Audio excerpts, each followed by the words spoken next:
That's what we've been waiting for! Joe!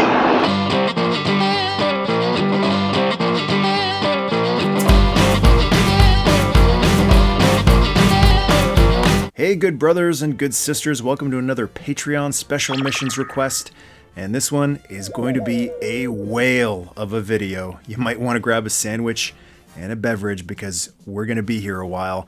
This one comes from General level contributor Michael Choi, who has sent some amazing gift boxes, which included some Battle Beasts and 6-inch Star Wars Black Series figures on vintage style cards. Loving these things. Thanks again, Michael, for all of the amazing items you have sent. And thank you for providing the power to run this channel along with all of the other supporters on Patreon.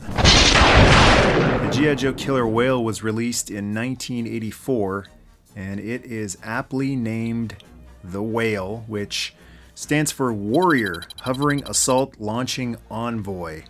So that's one of those 80s acronyms that doesn't really make all that much sense, but when you've got something this big, you definitely want to go with a name like Whale or Great White Shark, something like that.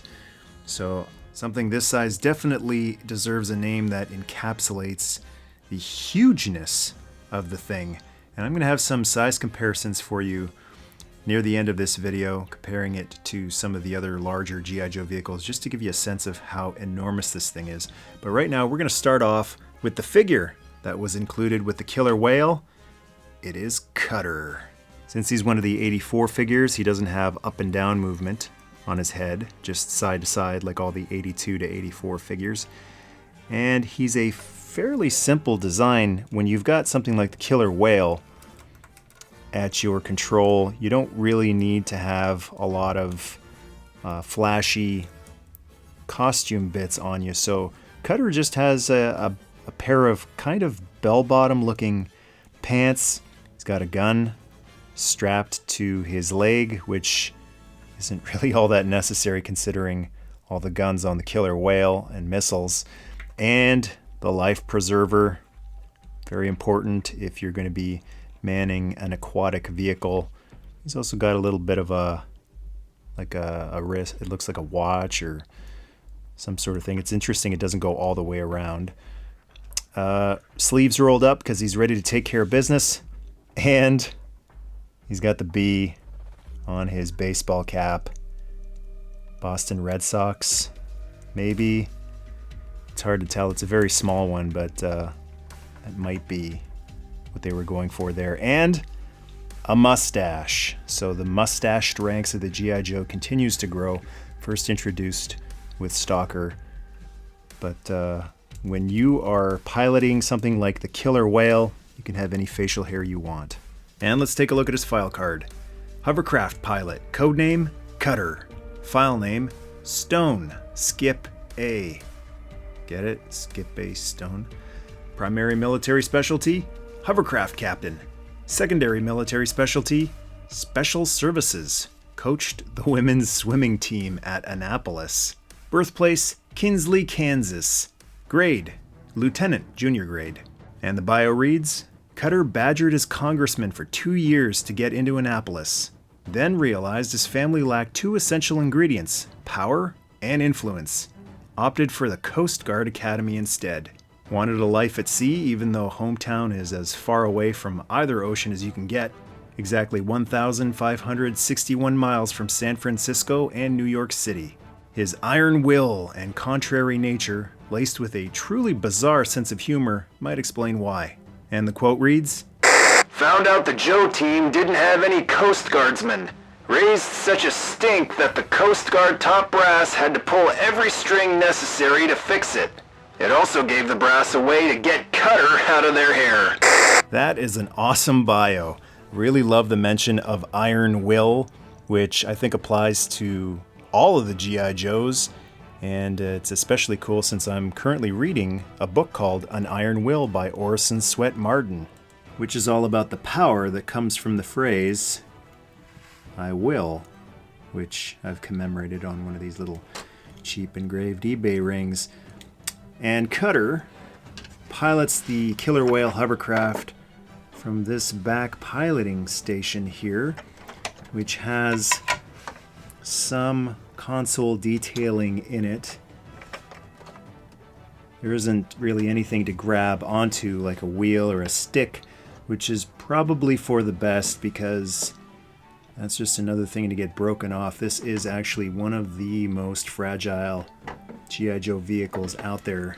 But luckily, since Cutter is the type of guy who likes to stand up while he's working, there are foot pegs, several foot pegs actually.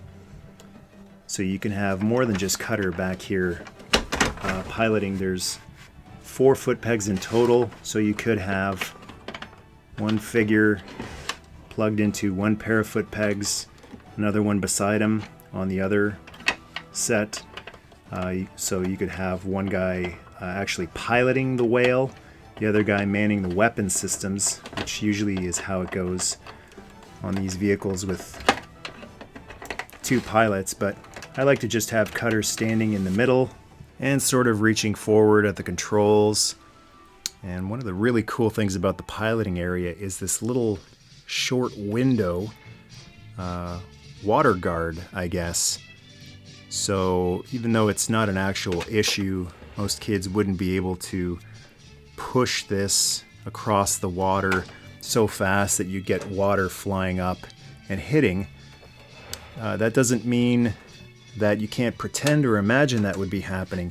And that's what helps suspend the disbelief. The fact that there's an actual see-through window in there. And this one is still nice and clear. Hasn't fogged over. Let's talk about weaponry. A lot of people who know about killer whales will quickly point out that they are not aptly named. They're not the vicious creatures that the name would imply, but this particular killer whale has quite a bite. On the front here, there are a pair of twin Thrasher aircraft guns, which pivot left and right. And there are certain figures that I think just look perfect in the killer whale. Shipwreck, obviously one of them, the sailor, who's dressed very similar to Cutter, just without the life preserver. So I like to put Shipwreck in one of these, and then the other figure who I think looks fantastic in the killer whale is good old Beachhead, either on the gun or coming out of the front part, charging the Beachhead. So the nice thing about these twin guns is that they do actually rotate 360 degrees. It's a little bit of a challenge to get it to rotate around that part right here. You're gonna bump into the other guy trying to go a full 360, but you do have a full range. They do get a little loose over time. A little bit of nail polish or clear canopy glue might fix that. But I like that you're able to defend the killer whale from the sides, because it certainly has a lot of firepower up in front, which is the pounder cannons on the sides of the killer whale. And these things are very serious looking. They can go up or down a little bit. What I like about the design here is this housing right here can easily unclip. This is what holds it in place, but if you unclip it, you can get even more range so that you can point it straight up if you want. It's not really designed to do that, but if you want to go straight up, you might risk sinking the whale if you shoot straight up like this, but you could fire straight up.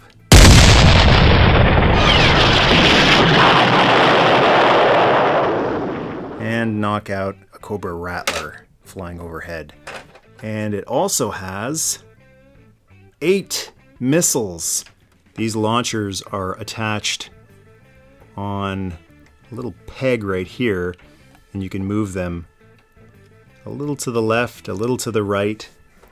It does hit the body back here, which stops it from being able to go completely 90 degree. But you've got a good bit of range right here, and then a little bit of range pointing up as well. These do tend to get loose on the whale, so a lot of the time they want to just drop right down. This one's a little tighter than the one on the other side. But the fact that this thing has missiles in addition to all of the firepower on the front here makes it more than just a troop delivery craft or a rescue craft. This thing is an attack craft. And there's one more bit of weaponry on here, and that's the depth charges on the side. So if there are any cobra enemies swimming underneath, any eels, this is one of the more fun ways to deploy weapons on the killer whale. So when you're shooting a missile, you're just basically pulling a missile out and going pew. But the depth charges, you can actually, instead of just taking it and throwing it, it's got this lever right here which you pull and it releases a depth charge. This one is a little tricky to get to work, at least on my particular one. You should be able to just pull it up and release the depth charge, but these don't really want to release on mine. But that's how it's supposed to work. Once you drop one, the rest roll down and they drop out. And to rearm it, all you got to do is pop one at the top and let it roll back down. Depth charges. Alright, so that's it for the weapons, but there is another really awesome play feature on the killer whale. There is a plunger right here that if you push it down, that is so cool. Oh, that's awesome. So it's one of the more fragile pieces on the killer whale. The rear vanes are the pieces that are always breaking on these things. They're attached so precariously right here. Just this little thin piece of plastic in here. It's almost like the way parts are attached on a sprue in a new vehicle.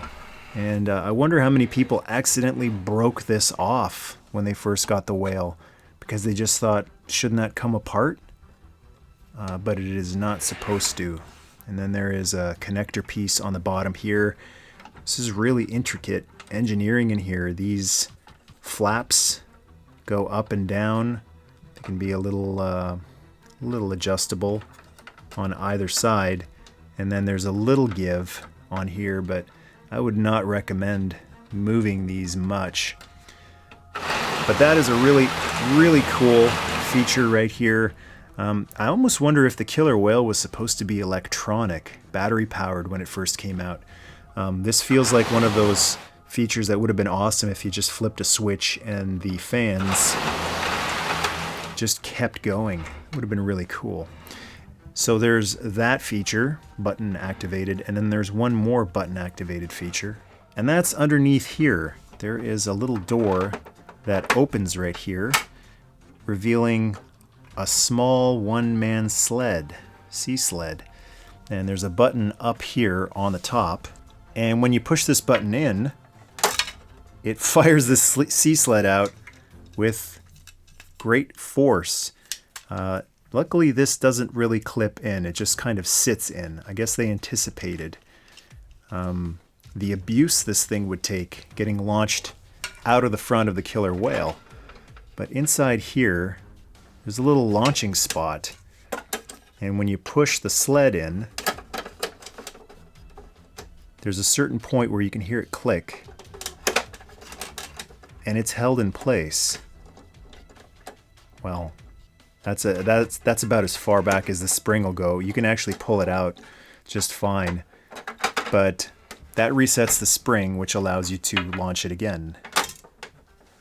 And the sea sled is big enough to hold one diver. And who better to ride this sled than G.I. Joe's original Navy SEAL, Torpedo, baby! It might be a little bit of a challenge fitting him in here with his flippers. So it's not going to be as much of an issue with other Joes, but let's see if Torpedo will fit in here with his backpack and flippers. You might actually have to try to push him a little lower. And it looks like it's a little too tight a squeeze. You can get him out here, in here with the backpack on, but I'm not sure how smoothly he's going to eject out of this thing. With the backpack, it'll probably get caught. So let's take the backpack off. This particular torpedo needs a new O-ring, so I think it's time for me to do one of those restoration videos of just how to replace an O-ring on a G.I. Joe. I'll definitely be one of the Joes featured on that video, but you can see that this is a little tricky getting this thing in, the sled in with the windshield on it, water shield, and a figure, especially one wearing flippers. But it is possible, and let's see what this looks like launching the sled with a figure on it. Holy smokes. So the figure does weigh it down a little bit. It was more of a launching of the windshield than the whole sled. But that's a really cool extra little bonus. There's so many things about the Killer Whale that it just feels like it didn't need it, but I'm so glad that they included it. And another little bonus, very little bonus, is a little scooter that's included. And it sits nicely on the side here. They've even gone to the effort of including little grooves in here for the wheels to sit in. So it's not going to get knocked out. It's in there nice and secure. And that's just a nice little scooter for Cutter to ride around on. All you got to do is bend his knees a bit, and you can either have his hands grip either side of the scooter, or you can try to get him to grip it with his thumbs. But that's another awesome little bonus accessory. If anything should happen to the Killer Whale, then Cutter's got a way to scoot off to another one, or maybe when he hits shore, it is a hovercraft, so it's able to go on land as well. But if for whatever reason the whale isn't able to traverse a certain terrain, I've always loved when a vehicle has another vehicle in it, like the Bat Pod in the Tumbler. So I just love how there is a little emergency vehicle that you can use stored in the Killer Whale. And it wouldn't be a G.I. Joe vehicle if it didn't have removable panels to show off some of the inner workings. Each side has a panel that comes off, and there's even this pattern on the inside of it as well. They really went all out with these vintage Joe vehicles. And you can take a look at some of the stuff going on in there. I'll have to do a blueprint breakdown one day to find out exactly what is in there. So there's one on one side, and then you go over to the other side. Same deal in there. So it's not a separate piece, it's all molded in, but that's what vintage G.I. Joe vehicles were all about. All of the extra molding detail so that you can imagine smoke coming out of there, engine noises. So it's a boat, it's a tank, and it's also a troop transport. In the front, there's a door that opens up. And hey, what are these guys doing in here? It's some of the battle beasts that Michael sent me in one of the gift box videos. Get out of there. These guys are always finding their way into vintage vehicles and playsets. Wood! Fire! Fire burns wood! There is a ton of room in here, lots of foot pegs for Joe figures to stand in. And up here you can see the legs of the gunners hanging down. But you can jam pack a lot of Joes in here and have them run up the ramp and down the ramp and deploy in an attack on Cobra Island. I'm not a big fan of how all the Joes look cramped all together in there though, and a lot of the time they'll fall down as I'm moving this thing around. So to give them a little bit more secure seating, I like to use this little bench. It's an old Tonka 1982 bench. I don't know what it's from, but there's a similar one from the G.I. Joe Bivouac set. I'm not sure if that one would fit too, but I like to just put a little bench in there, push it all the way to the back, and take some Joes and just sit them in there. There's Recondo, and we'll also put Blowtorch in there so he can light it up. And just have the Joes sit in there. Now you can shake this thing around. Makes more sense for guys to be sitting than standing and being knocked all around, especially when they hit the beach. And close that back up. And there's a nice little window in there so you can see who is being transported. Plus some side windows as well. But wait, there's more. It seems like it never ends with the killer whale. That's everything on top, and now what we're gonna do is take a look at what's underneath the whale. So let's move everybody out, deploy everybody, and take a look underneath. So the killer whale doesn't actually float. It does for a little bit, but eventually it starts to sink because of all the holes that are underneath here.